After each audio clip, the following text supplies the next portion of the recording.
হাদিস পড়ছিলাম, নবী করিম সাল্লাল্লাহু আলাইহি ওয়াসাল্লাম তিনি বলছেন যে লাম্মা কাদাল্লাহুল খালক, যখন আল্লাহ রাব্বুল আলামিন এই মহাবিশ্ব সৃষ্টি করেন তখন আল্লাহ রাব্বুল আলামিন কাতাবা কিতাবান, একটা কিতাব লিখেছেন।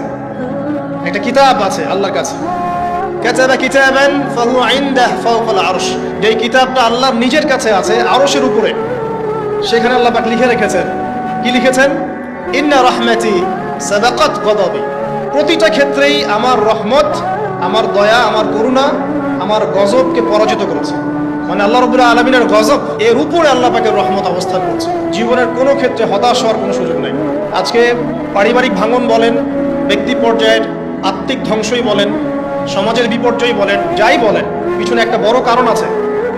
সেটা হলো আল্লাহ থেকে দূরে থাকা মানুষ, আল্লাহ থেকে হতাশ হয়ে যাওয়া। আর এই কাজটা শয়তান করিয়েছে মানুষকে আল্লাহ থেকে দূরে সরানোর জন্য। কিন্তু আল্লাহ রাব্বুল আলামিনের কাছে কেউ যদি যেতে চায়, মন থেকে যদি আল্লাহকে একটা বারও ডাকে, আল্লাহ পাক এক ডাকের মাধ্যমেও তার গুনাহ মাফ করতে পারে। আমাদেরকে আল্লাহ রাব্বুল আলামিন তার রহমত থেকে নিরাশ হতে বারণ করছেন। যে যত পাপ করেছে জীবনে, যদি একটা বার কেউ যদি আল্লাহ পাককে মন থেকে ডাকে, চোখ দিয়ে ঝরঝর করে পানি পড়ে, আল্লাহ পাককে বলে, সিজদায় গিয়ে পড়ে আল্লাহকে বলে রব্বিক ফিরলি, আল্লাহ আমাকে মাফ করে দাও, তার মনের মধ্যে যদি সততা থাকে, মন থেকে যদি সেই কথাটা বলে থাকে, আল্লাহ পাক শুধু তাকে ক্ষমাই করবেন না, তার সমস্ত গুনাহগুলোকে আল্লাহ নেকি দিয়ে পরিবর্তন করবেন।